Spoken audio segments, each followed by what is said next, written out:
Vamos iniciar então este vídeo dando continuidade aos estudos Educação da Mediunidade. Como sempre, no início dessas videoaulas, eu tenho colocado as fontes desse estudo para não haver nenhum problema com direitos autorais e também algumas observações que devem ser seguidas para ter uma perfeita compreensão do assunto que a gente está desenvolvendo. Como já falei anteriormente, os lives, esse material foi originalmente obtido nesse site, aí, nesse endereço, que atualmente não há possibilidade de acesso.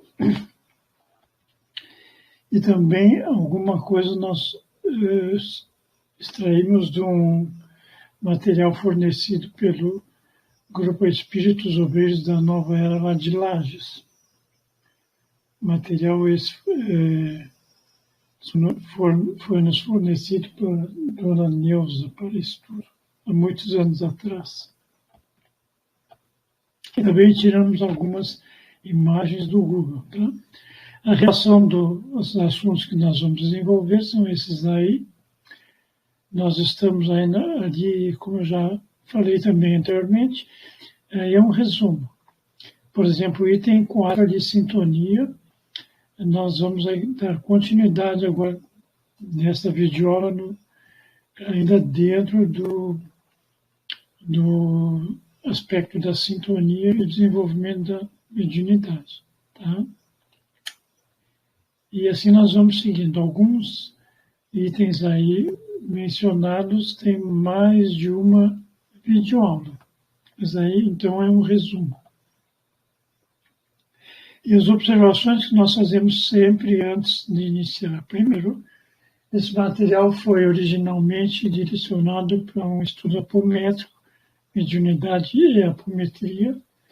Então, cabe ressaltar aqui que a apometria não é uma religião, não é doutrina, não é filosofia, é simplesmente uma técnica utilizada nas reuniões mediúnicas e que foi desenvolvida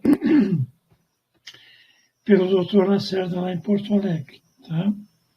Ele editou esses 2 livros aí, que também indicamos a leitura. Um momentinho, tomar uma água aqui.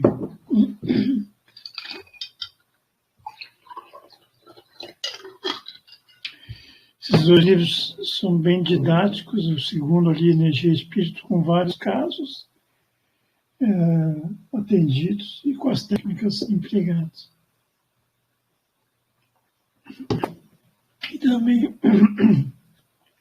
E também esse livro aqui do Ronaldo Costa, que trabalhou com a César durante 6 anos, também tem muita informação. Indicamos a sua leitura. Bem como, antes ressaltando, lá no livro dos Médiuns, capítulo 1, em 54, o Kardec menciona que se novas técnicas surgirem, a doutrina deverá, ou a filosofia, deverá se adaptar. Então, isso é um lembrete para aqueles espíritas ortodoxos que só aceitam o que o Kardec falou ou escreveu e nada mais. Inclusive, muitos combatendo técnicas apométricas que temos, por experiência própria, verificado que tem real, vamos dizer assim, aplicação e com muitos bons retornos aos pacientes atendidos. Pré-requisitos é a leitura das obras básicas, tá? O Livro dos Espíritos, o Evangelho e o Livro dos Médiuns. Né? Então, agora vamos falar sobre desenvolvimento mediúnico e educação mediúnica. Esse bonequinho aí vai nos auxiliar, isso faz parte do material original, tá? E vamos lá.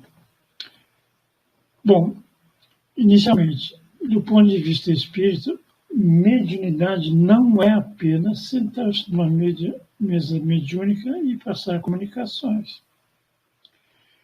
Temos que ter disciplina, sensibilidade, para termos condições de manifestação e empregá-la visando as melhores técnicas e já as finalidades mais elevadas. Tá? Embora há muitos médiuns que utilizam sua sensibilidade para finalidades não tão elevadas, no nosso caso, as finalidades são as mais elevadas possíveis de auxílio a todos nossos irmãos.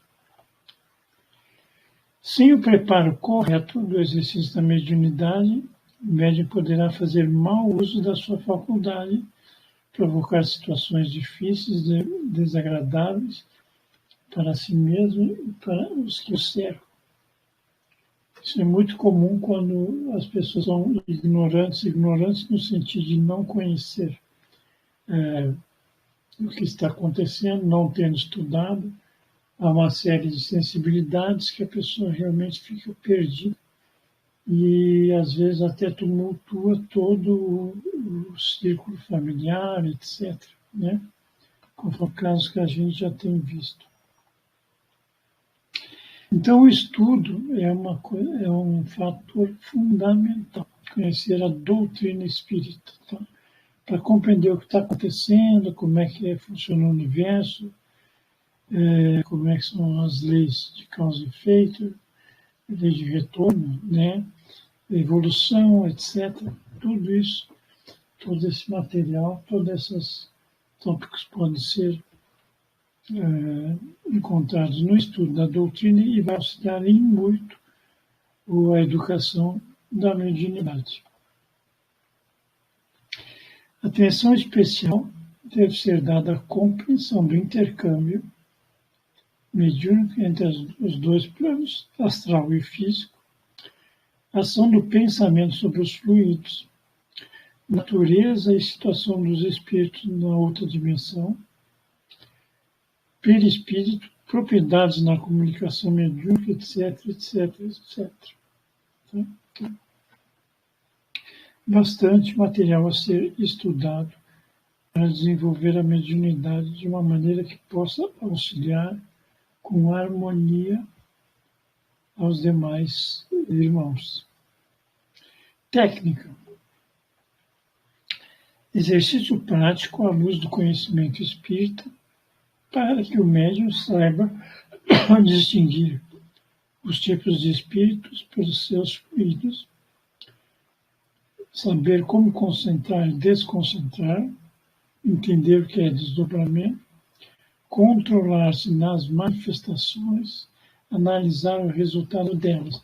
Esse controlar-se nas manifestações é muito importante, porque às vezes há médiuns que não têm controle nenhum sobre o seu corpo físico, mas na realidade quem tem o controle é a ponta encarnada, não é o espírito que faz o que bem quer com o corpo físico do médium.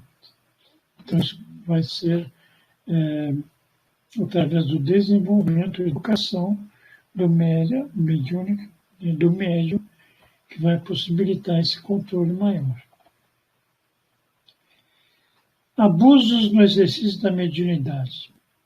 Bom, muitos que têm essa sensibilidade mais exacerbada utilizam ela para fins não tão lícitos, né? E às vezes também de uma maneira assim bem negativa. Primeira coisa, acreditar-se privilegiado. Aí já entra o ego, né? Acreditar-se privilegiado e não tem nada de privilégio. Todo mundo, já lá nos ensinamentos do Kardec, todo mundo é médium. Só que uns têm mais, outros têm menos sensibilidade desenvolvida, né? Não estudar a doutrina. Não estudar a doutrina faz com que não saiba o que está acontecendo, o que são essas sensações, né? E outra coisa muito importante, achar que o guia, o espírito comunicante, sabe tudo, né? Primeiro, pelo estudo, vai possibilitar saber que nível de evolução está aqui no espírito que se comunica. Não é simplesmente só porque é do outro plano, acha que tem resposta para tudo. É sempre desconfiar. Desconfiar no sentido de estar alerta e verificar realmente se aquela comunicação vem de uma fonte confiável, fidedigna, né, que possa ser utilizada, as informações passadas. Não ter horário para trabalhar, isso aí também é muito importante.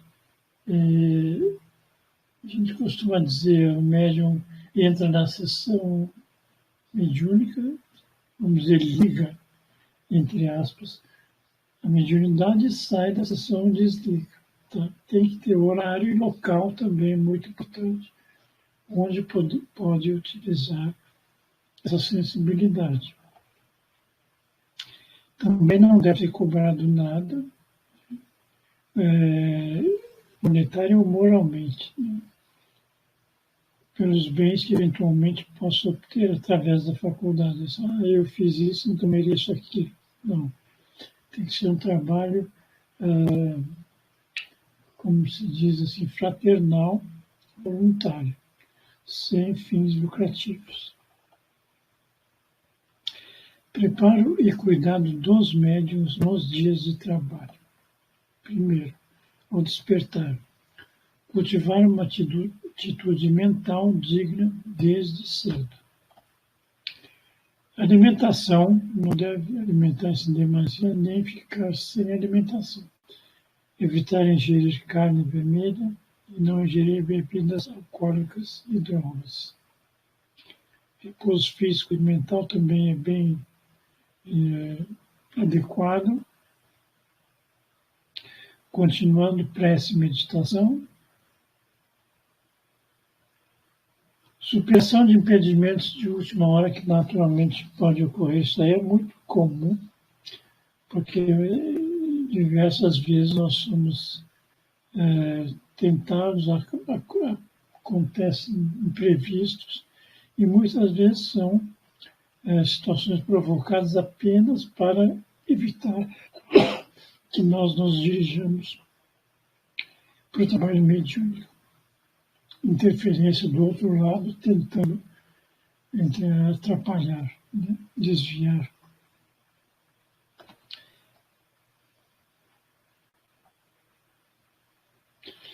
Então, agora vamos ver lá no livro dos domínios da mediunidade, psicografado pelo Chico, tem uma frase: a mente permanece na base de todos os fenômenos mediúnicos. A mente também tem a ver com pensamentos, né? Então vamos ver assim, desenvolvimento, continuando esse nosso estudo, desenvolvimento mediúnico e a educação. Então, primeiro, o que é desenvolvimento mediúnico? É o ato de fazer crescer, progredir, expor as faculdades que permitem aos homens comunicarem-se com os espíritos. Se nós falamos somente em desenvolvimento mediúnico e não em criar mediunidade ou médiuns, é certamente porque essa faculdade não se cria numa determinada pessoa que não a possui. A mediunidade, isso aqui é importante, é uma faculdade tão natural no homem quanto qualquer outro dos 5 sentidos habituais. Então, como nós dissemos anteriormente, não é privilégio de ninguém. A forma corriqueira de se adquirir essa percepção é chamada pela abertura dos canais. Inicia-se pela concentração. Como a própria palavra indica, Concentração é o ato de concentrar-se em uma ação para um só objetivo, se desligando de outras situações corriqueiras. Vamos ver a figura ao lado. Observando essa figura, como que uma pessoa pode se concentrar com tantas tarefas e tanto barulho ao seu redor? É difícil. Então, vamos ver os passos para uma boa concentração. Primeiro, escolha do objetivo, qual seja conscientizar-se dos rigores, percalços e responsabilidades que incidem sobre o ato de abordagem a um plano diferente de vida. Nós não estamos aqui brincando. Segundo, feita a escolha, ter perseverança no estudo, pois ele vai tornar o iniciante livre de preconceitos e convicto do que é o objetivo. Vai estar sabendo o que está fazendo. O estudo vai despertar o corpo mental, transferindo a este uma supremacia sobre o corpo astral, antes dominante total da personalidade humana. Por isso, aquela frase lá do livro que foi citado, que a mente está na base de todos os fenômenos mediúnicos. Uma vez livre de preconceitos e convicto de sua meta, confiança. Só então vai conseguir executar bem e integralmente o ato de concentração, pois está emoldurado pela confiança e vai deixar o praticante relaxado. Nenhuma tensão o atormenta, nenhuma obrigação de fixar-se a um tema ou a uma visão.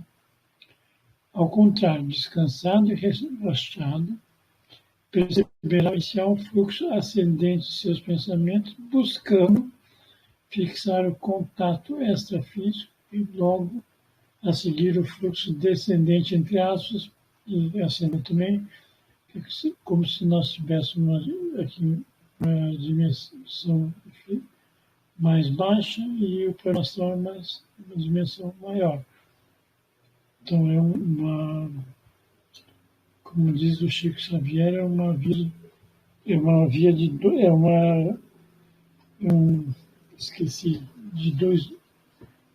com dois fluxos, daqui para lá e de lá para cá.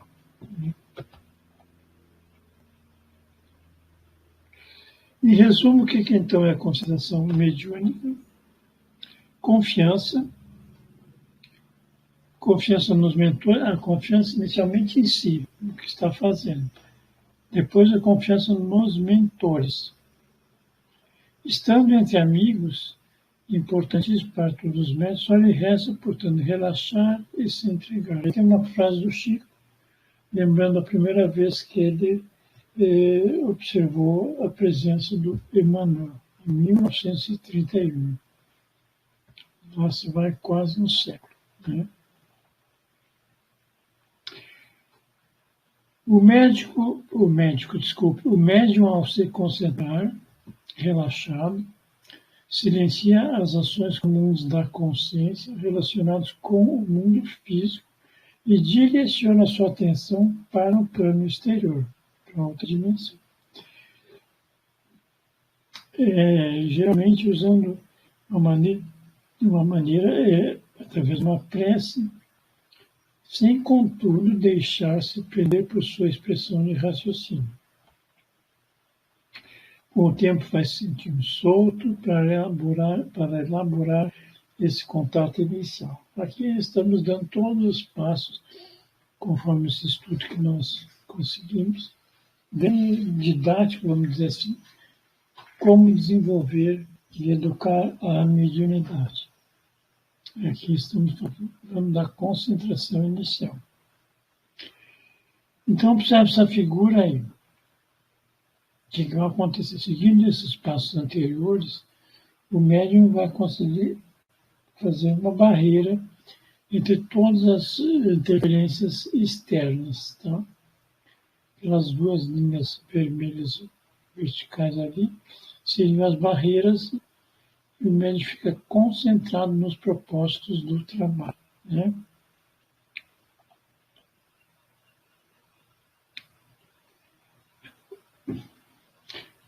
fazendo cessar as solicitações mentais do nível físico, permite que a consciência, assim aliviada, passe a se inteirar de seus outros corpos que se achavam, dada a falta de concentração, aparentemente inativos.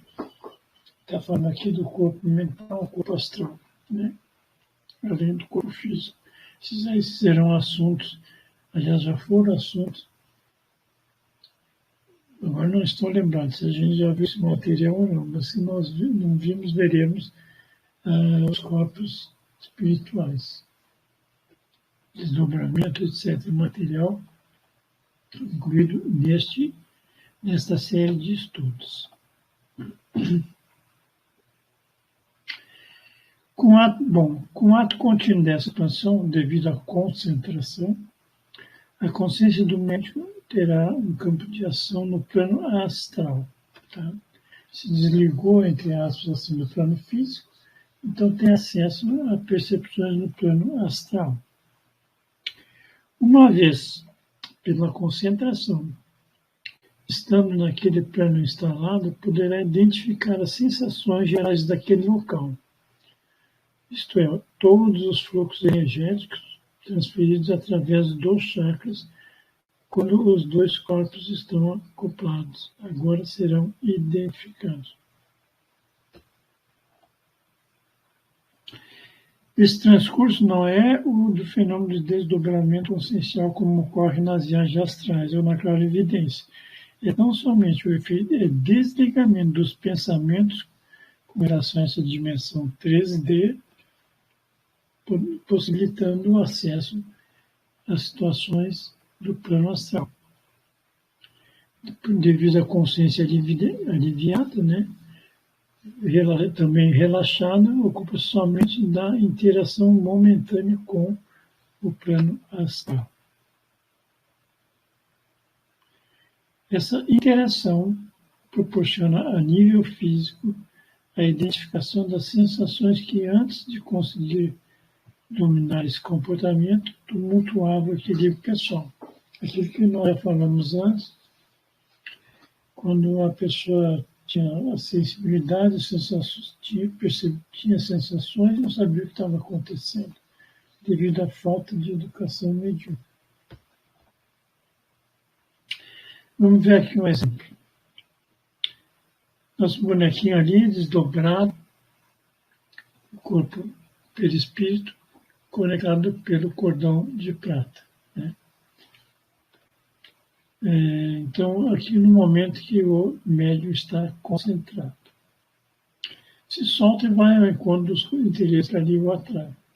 Cabem duas explicações. Primeiro, nesta soltura, o corpo astral não se distancia muito do corpo físico. Não é uma viagem astral, certo? O corpo astral está próximo ao corpo físico. A fase ser somente suficiente para alguma entidade acoplar o seu corpo físico, mantendo sobre eles, porém, total controle, quer dizer, mantendo o médium, mantendo o controle sobre o corpo físico através do cordão de prata. Aqui vai ser bem esclarecedor essa situação muito ignorância. Achou o espírito, tem uma ideia de que o espírito entrou no corpo do médium. Não é isso que acontece. O médium continua com o controle do corpo físico. Tá? O que acontece? Então, ali, como foi falado antes, se desloca um pouquinho do corpo físico. Então, tem o médium, o corpo físico e o médium desdobrado.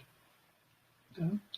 Tem a ligação, não esquecendo, tem a ligação com o cordão, tem a ligação através do cordão de prata. O que vai acontecer, então?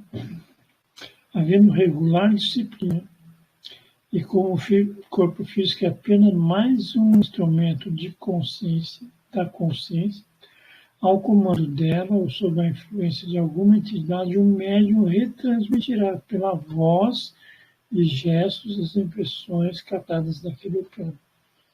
O que nós estamos vendo aqui Não é o perispírito desencarnado tomando o lugar do perispírito do médium. Muito diferentemente. Simplesmente se acopla a uma interação entre os dois perispíritos, tá? Do desencarnado e do médium desdobrado. Tá? Com a educação, então, permitir a comunicação verbal que outra consciência pode emitir, tá? Mas também que ela exerça o inteiro comando do seu corpo físico. Nunca esquecendo, a ponta encarnada tem domínio do corpo físico.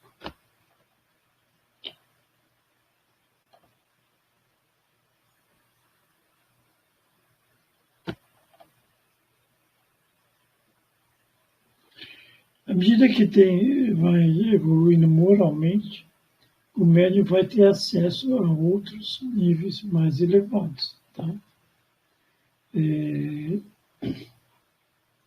Conforme o desenvolvimento mediúnico, o estudo, né, a moral, então possibilitará o intercâmbio com entidades mais evoluídas. Né? E sempre lembrando através do corpo mental. Lembrando lá aquela frase do Chico: a mente está na base de todos os fenômenos mediúnicos.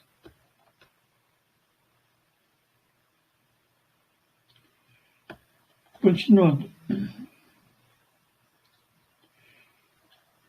De uma forma geral, nós podemos apontar duas áreas de dificuldades neste desdobramento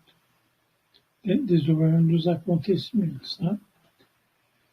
Uma de ordem psíquica e outra de ordem orgânica. Vamos ver o que isso quer dizer.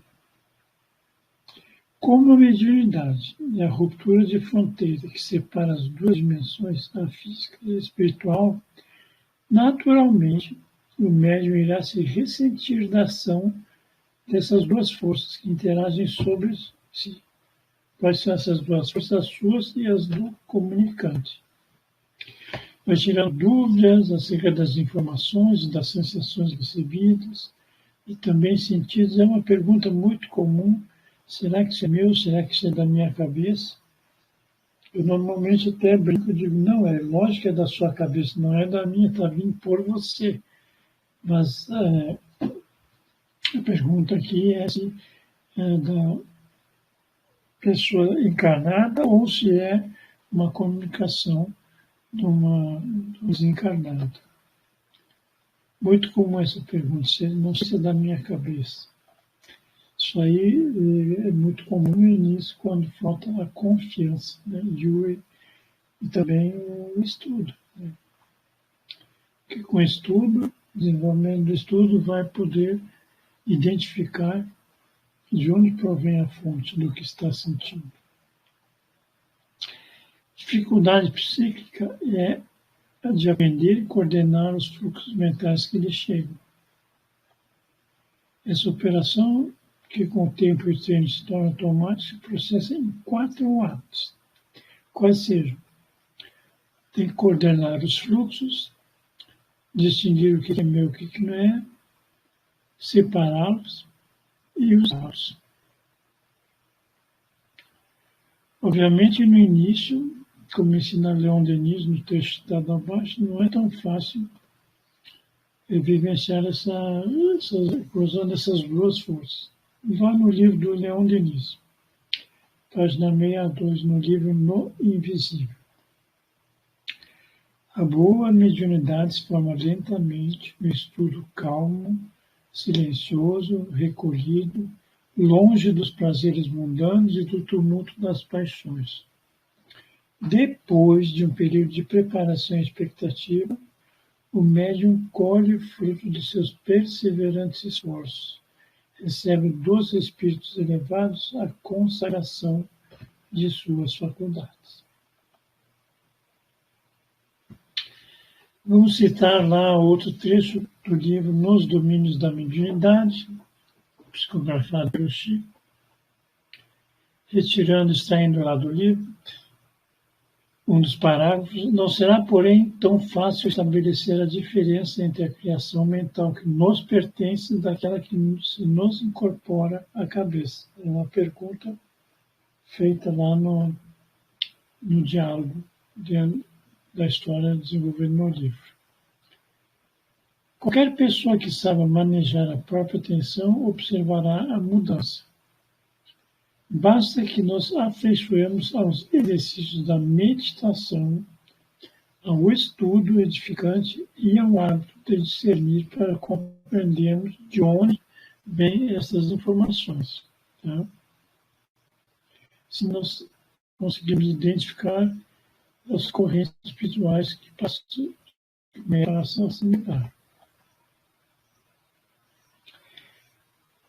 Conforme já colocou Kardec, a mediunidade é um dom inerente a todos os seres humanos, com a faculdade de respirar, e cada criatura assimila as forças superiores ou inferiores com as quais se sintoniza. Não quer dizer que, por ser médio, só se sintoniza com espíritos elevados.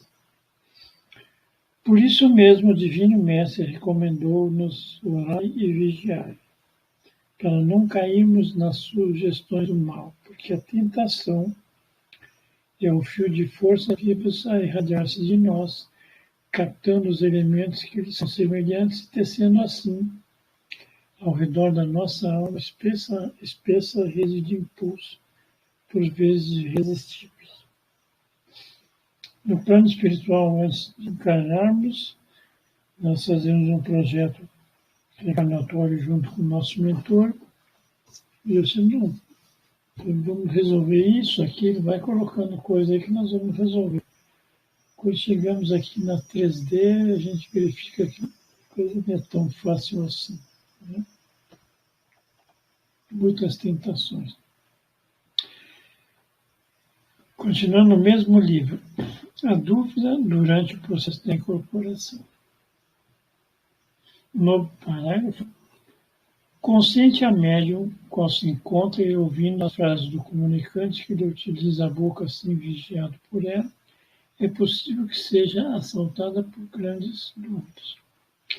Não poderá ser induzida a admitir que as palavras pertencem a ela, não sofrerá vacilações? Isso é possível, concordou a assistente. No entanto, a nossa irmã está habilitada a perceber que as comoções e as palavras desta hora não lhe dizem respeito. É uma médium que já tem um certo desenvolvimento do estudo, né, do controle, e tem condições de perceber o que não é seu e o que é. Não tem aquela dúvida, será que isso é da minha cabeça? Ele consegue discernir facilmente. Facilmente, não sei, mas consegue discernir. E mais se pergunta, se a dúvida lhe invadisse, então emitiria da própria mente positiva a recusa, expulsando o comunicante e anulando preciosa oportunidade de serviço. A dúvida, nesse caso, seria congelante faixa de forças negativas.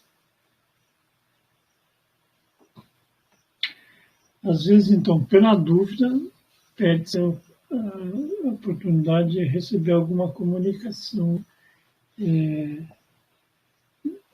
um nível elevado. Né? Por isso, mais uma vez frisando a necessidade do estudo, para saber discernir, e não, como no caso aqui, permitir que seja gerada uma dúvida e, de repente, o processo seja bloqueado.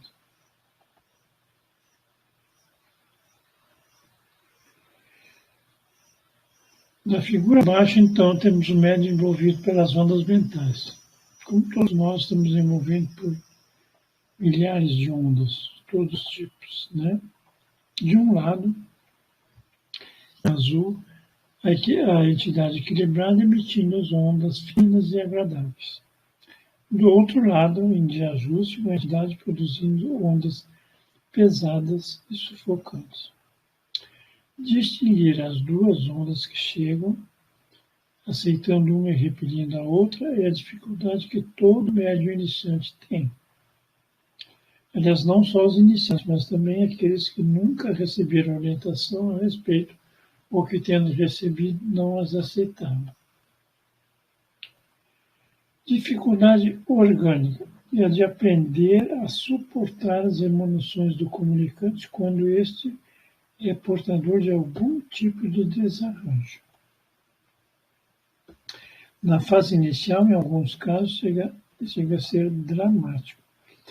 Outra vez, repetindo Leon Denis, na fase inicial da mediunidade, quase sempre são entidades poucas ou nada evoluídas que do novato se aproximam.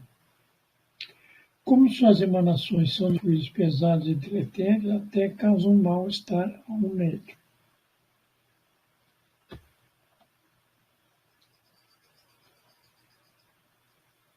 Na figura abaixo, então, a aura do médium detecta as vibrações estranhas que lhe chegam. Aqueles círculos, pontos vermelhos indicados são os chakras do médium, né? Que é um estudo que faremos mais tarde. A aura do médium detecta então as vibrações estranhas e transmite essas impressões ao duplo etérico que, via os chakras, se associa ao corpo físico. As emanações, então, provocam no médium como reação enjoos, náuseas, taquicardia, irritabilidade, apetite descontrolado, etc., desânimos. Naqueles médiuns não esclarecidos, além dos sintomas citados, também provocam depressão, enraivecimento brutal, atos de violência, incontrolabilidade sexual. Tudo isso provocado por agentes externos à vontade pessoal do médium, que disso não se apercebe. Essas características de desconforto são comuns a todo médium iniciante, e principalmente naqueles já desenvolvidos, mas que nunca passaram por período de orientação com fim de educar as faculdades. Novamente, sempre se reafirmando a importância da educação, do estudo. Nós já estudamos no vídeo anterior sobre sintonia, né? Então aqui temos o médium, de um lado, sintonia boa, provavelmente o mentor, do outro lado, a sintonia de baixa vibração de outras entidades. Durante a intensidade dessas influências e controlá-la é perfeitamente possível, desde que o aprendiz se interesse por conhecer o mecanismo e forma de ação. Então, consegue fazer um bloqueio e começa a receber apenas ondas mentais, se sintoniza apenas com as ondas mentais boas. Nesse livro do Divaldo, extraído para uma pergunta: é possível ao médium distinguir as alterações psíquicas e orgânicas que são próprias daquelas procedentes dos espíritos desencarnados? A resposta do Divaldo: um dos comportamentos iniciais do médium deve ser o de estudar-se. Daí ser necessário estudar a mediunidade. Ele cita o exemplo dele, que quando começou de uma festa, assimilava de tal forma o psiquismo do ambiente que se tornava a pessoa mais contente dali. Se ia num casamento, ficava mais feliz que o noivo. Se ia no enterro, ficava mais choroso que a viúva. E ficava muito difícil saber como era a minha personalidade, pois de acordo com o local, havia como que um mimetismo, isto é, eu assimilava o efeito do ambiente. Lentamente, estudando a minha personalidade, o Divaldo, as minhas dificuldades e comportamentos, logrei traçar o meu perfil pessoal, estabelecer uma conduta média para que aqueles que vivem comigo saibam como eu sou e daí possam avaliar os meus estados mediúnicos. De início, o médium terá algumas dificuldades, porque o fenômeno produz uma interpolação de personalidades estranhas à sua própria personalidade. Somando-se ainda velhas dificuldades da sensibilidade mediúnica, o sensitivo passa a ter muito aguçadas as reminiscências de vidas pretéritas. Não o caráter da consciência, mas o somatório das experiências.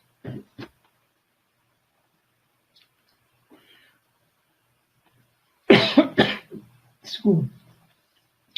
Tomar mais uma aguinha aqui.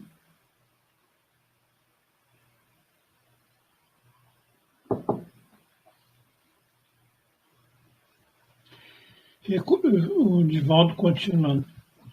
Recordando que, terminada uma reunião, teve a necessidade de caminhar, caminhou até cansar.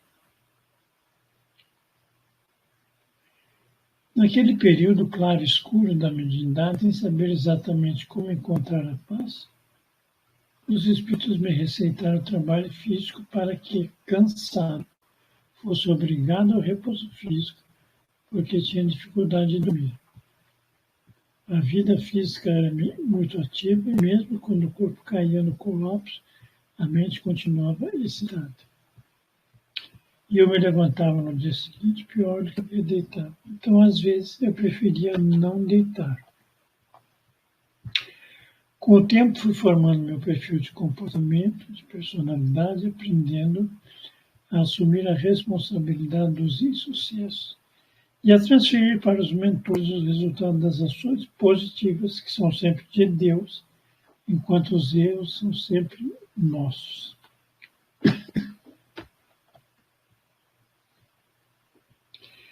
Estaremos sempre em sintonia com espíritos de comportamento idêntico ao nosso. Sintonia, que já estudamos. Daí o médium vai medindo suas ações, suas mágoas, ciúmes e invejas, e vai identificando as reações positivas, a beleza, o desejo de servir. Por fim, aprende a selecionar quando é ele e quando são os espíritos que estão agindo por seu intermédio. Novamente no livro Missionário da Luz, extraindo lá mais um texto, hoje à noite, disse meu devotado observará algumas demonstrações de desenvolvimento mediúnico. Avaliei as instruções com interesse, no instante indicado compareceu o grupo, número considerável de trabalhadores presentes, muitos serviços de natureza espiritual. Admirava as características dos socorros magnéticos dispensados às entidades sofredoras, mas quando Alexandre acentuou, por enquanto, nossos esforços são mais frutíferos ao círculo do desencarnados infelizes. As atividades beneficentes da casa concentram-se nele em uma porção, porque os encarnados, mesmo aqueles que já se interessam pela prática espiritista, muito raramente se dispõem com sinceridade ao aproveitamento real dos valores legítimos de nossa cooperação. Então, a equipe espiritual se concentrava no serviço magnético dispensado aos sofredores, tá?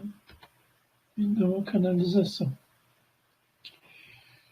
É muito lenta e difícil a transição entre a animalidade grosseira e a espiritualidade superior. Nesse sentido, há sempre entre os homens um oceano de palavras e algumas gotas de ação. Nesse instante, os primeiros amigos do plano carnal deram entrada no recinto. Então, isso era no início de uma reunião mediúnica, quando ainda os médiuns não tinham chegado, a equipe espiritual já estava de prontidão e ficava estão atendendo os espíritos felizes, sofredores, que eram atraídos pelo ponto de luz, provavelmente já formado naquele recinto, pela egrégora daquele recinto. E que o espiritual, então, já iniciava seus trabalhos atendendo aqueles que ali acolhem. O interessante desse trabalho que nós observamos tem algumas lives, inclusive, que ficam assim, de certa forma, enfadonhas, que só a leitura vai colocando parágrafos de diversos livros, de diversas fontes, todos de livros psicografados, mas o interessante é que isso vai corroborando, vai confirmando em fontes diferentes tudo aquilo que está sendo estudado, como no caso agora, relacionando este trabalho realizado, extraído lá do livro Missionários da Luz. Continuando, os comentários dos trabalhadores da casa. Veremos hoje, exclamamos, se temos boa sorte. Não tenho vindo com assiduidade as experiências, comentou um outro, porque vive desanimado. Há algum tempo mantenho o lápis na mão sem resultado algum. Estamos em diálogo, então, entre os trabalhadores no plano, nosso plano 3D. Né? Parece-me que nada merecemos no setor do estímulo dos benfeitores, acrescentava uma senhora de boa idade. Há quantos meses procuram e vão desenvolver certos momentos de vibrações espirituais intensas, para mim, contudo, não passo de manifestações iniciais. E assim foi indo. Né? Depois de um certo tempo, então, iniciou-se a sessão. O diretor proferiu uma prece, no que foi acompanhada de todos os presentes. 18 pessoas mantinham-se em expectativa.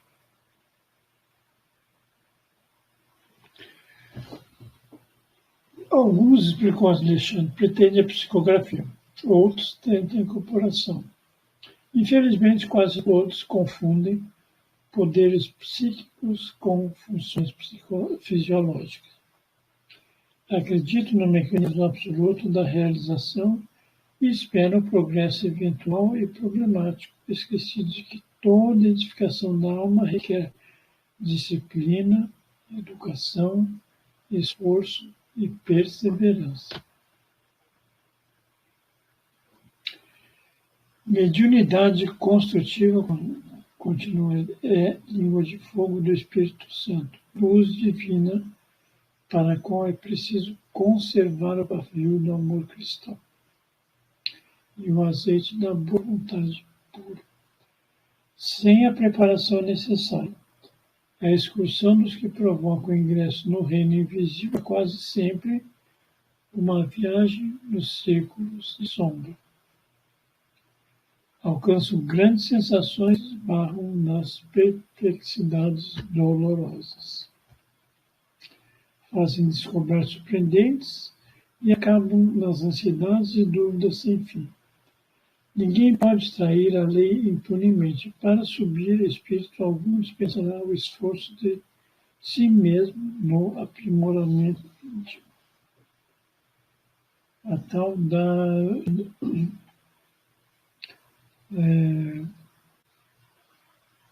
esqueci o termo. Reforma íntima. Tal da reforma íntima. Então, dirigindo seu introdutório, vamos observar o que acontece na reunião. Continuando, caso 1. Postara-se um rapaz que esperava de lápis em punho, mergulhado em fundo silêncio. Ofereceu-me a Alexandre o seu vigoroso auxílio magnético e contemplei-o com atenção. Os núcleos glandulares as glândulas, emitiam pálidas radiações.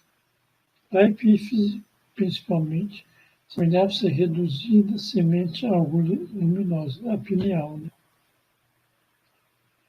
Repare no aparelho genital, considerou o instrutor, gravemente. Fiquei estupefado. As glândulas geradoras emitiam fraquíssima luminosidade que parecia abafada por aluviões de corpúsculos negros a se caracterizarem por espantosa mobilidade. Começavam as movimentações sob a vesícula urinar e vibravam ao longo de todo o cordão espermático, formando colônias compactas nas vesículas seminais, na próstata, nas massas mucosuretrais, invadiam os canais seminíferos e estavam com as células sexuais aniquilando-as. As mais vigorosas daquelas feras microscópicas situavam-se no epidídimo, onde absorviam famélicas os embriões delicados da vida orgânica. Eu estava assombrado. O que significava aquele acervo de pequeninos seres escuros? Pareciam imantados uns aos outros na mesma faína de destruição. Seriam expressões mal conhecidas da sífilis? Alexandre, então, que era o instrutor, sem que eu lhe dirigisse a palavra retrucou.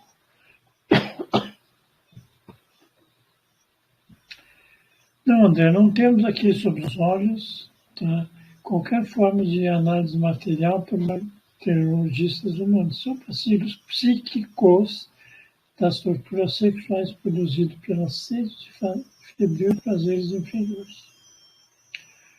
O dicionário médico do mundo não os conhece. E na ausência de terminologia adequada aos seus conhecimentos, vamos chamar de lábios, simplesmente.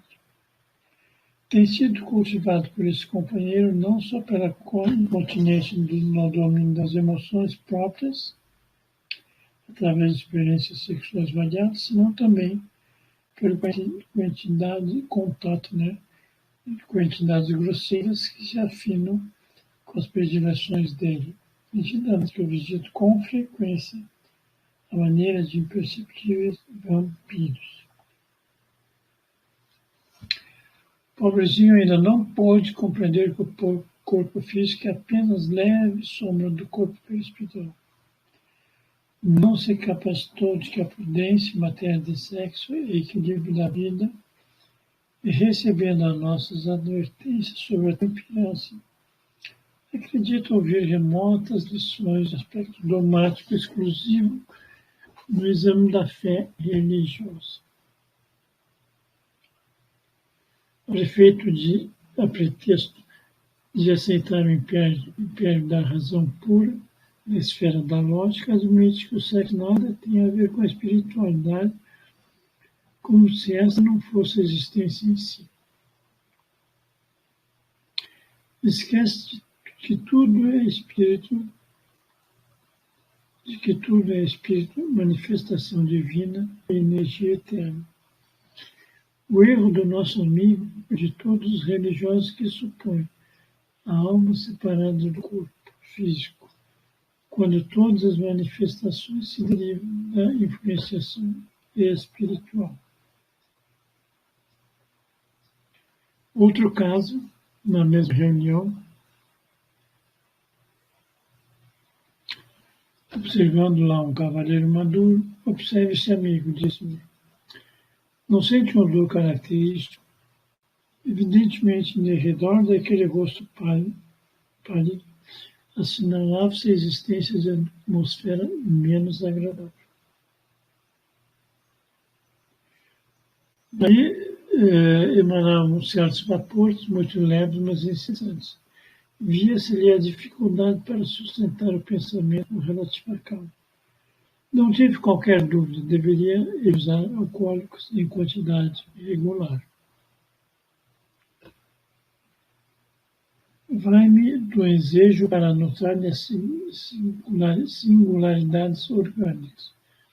Então aí ele descreve todo que o André Luiz, como era médico, todas as observações do corpo físico, as observações orgânicas. Está descrito nesse parágrafo aí. Cada um leia com calma, verificando as interferências orgânicas ocorrendo naquele senhor ali presente na reunião. Os alcoólicos, esclareceu Alexandre, aniquilavam-no vagarosamente. Você está examinando as anormalidades menores. Os companheiros permanecem completamente desviados em seus centros de equilíbrio vital, chakras, né? Os alcoólicos que ele está se referindo aqui são as substâncias que eram ingeridas, né?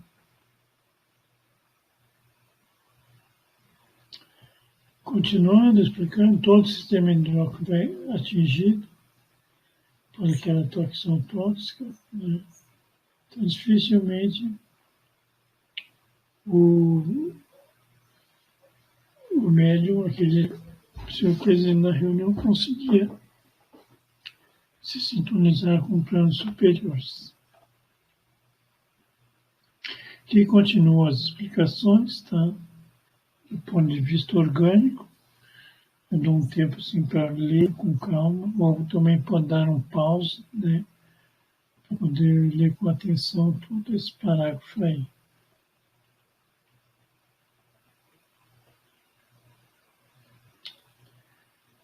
Não consegui dissimular minha admiração. Alexandre, um instrutor, né, na história do livro, indicava os pontos enfermiços e esclarecia os assuntos com sabedoria e simplicidade. Tá?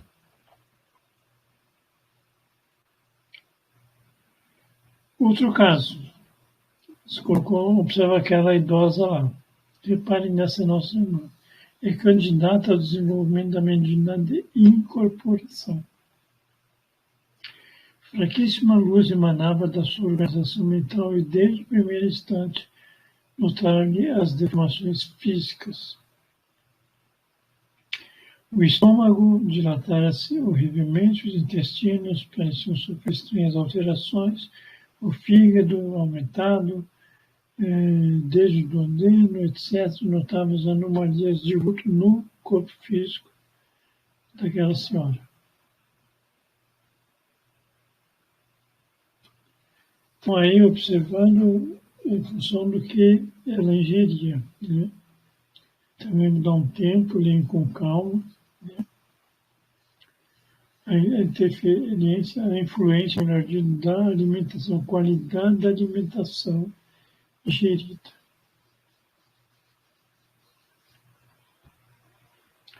Continuando, temos aqui uma pobre amiga desviada nos excessos de alimentação. Todas as suas glândulas do sistema nervoso trabalham para atender às exigências do sistema digestivo.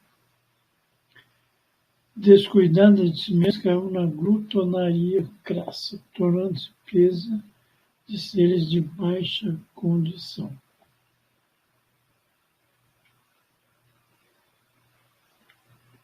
Continuando, argumentou o instrutor.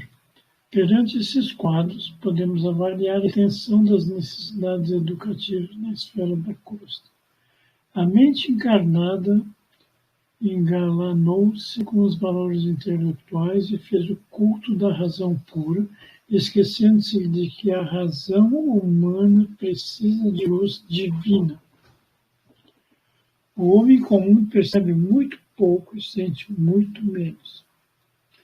Ante a eclosão de conhecimentos novos em fase da onda regeneradora do espiritualismo que banha as nações mais cultas da Terra, angustiadas por longos sofrimentos coletivos, necessitamos acionar as melhores possibilidades de colaboração para que os companheiros terrestres valorizem as suas oportunidades benditas de serviço e redenção.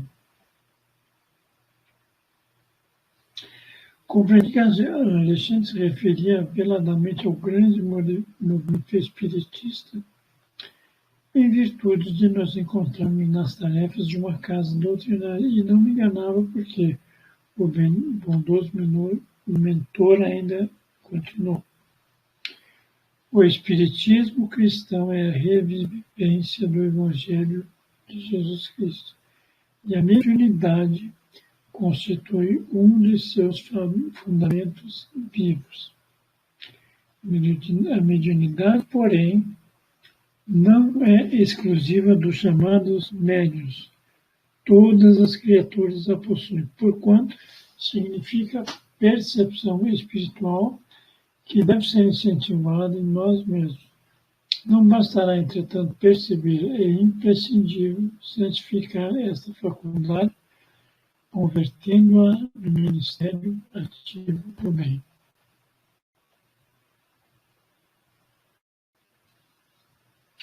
Continuando o instrutor falando, a maioria dos candidatos ao desenvolvimento não se dispõe ao serviço de limpeza do vaso receptivo, o corpo físico, não estudam tudo aquilo que já falamos anteriormente.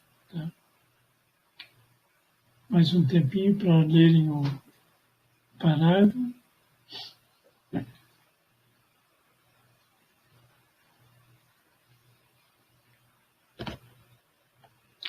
Continuando, atender à santificada micção do sexo no seu plano respeitável, usar um aperitivo comum, fazer a boa refeição, de modo algum significa desvios espirituais. No entanto, os excessos representam desperdícios lamentáveis de força, os quais retêm a alma nos círculos inferiores.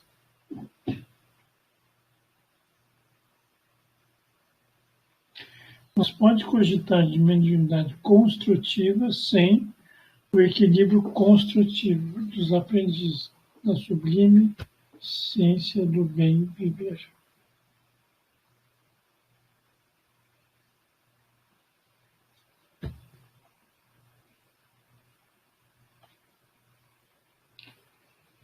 O instrutor falando para o André, tenhamos calma, estamos no serviço de evolução e adestramento. Nossos amigos não são rebeldes ou maus em sentido voluntário, estão espiritualmente desorientados e enfermos. Não podem transformar de um momento para outro. Compete-nos ajudá-los no caminho educativo. Estou verificando que nesse livro Missionário da Luz, por enquanto colocando 3 casos para que possamos meditar a respeito desses casos. Né?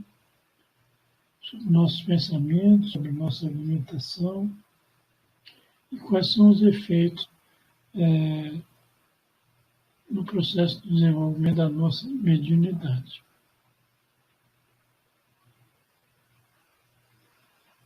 Também aqui vou dar um tempo para que possam ler com calma,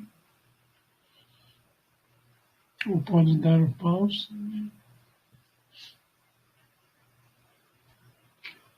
Verificando ainda mais instruções do orientador Alexandre nesse livro Missionários da Luz.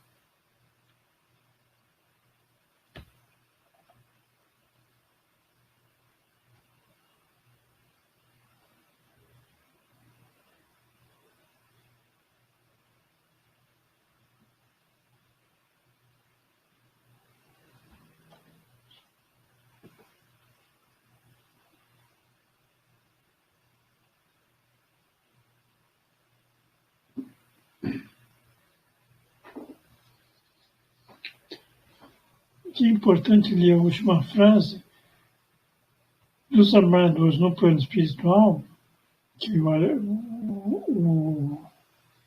André Luiz observou, que grande número deles não somente assistiam companheiros terrestres, senão também atendiam a longas filas de entidades sofredoras do plano que se encontravam.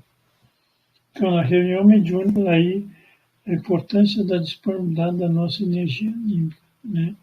Essa energia que nós, presentes ali na reunião, sabemos que todos nós, nosso corpo físico, é uma potente usina de energia. As energias doadas são utilizadas pela espiritualidade no atendimento a muitos dos espíritos que são atraídos para as reuniões e que são, através dos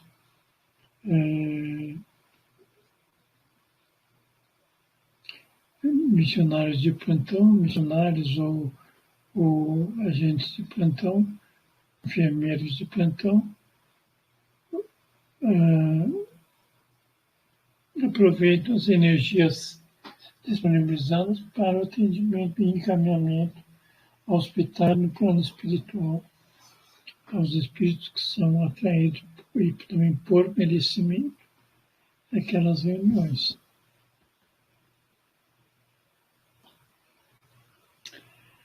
Então, aqui nós vamos dar uma paradinha para que possa refletir sobre tudo isso que já foi colocado aqui, que é bastante coisa. E depois continuamos.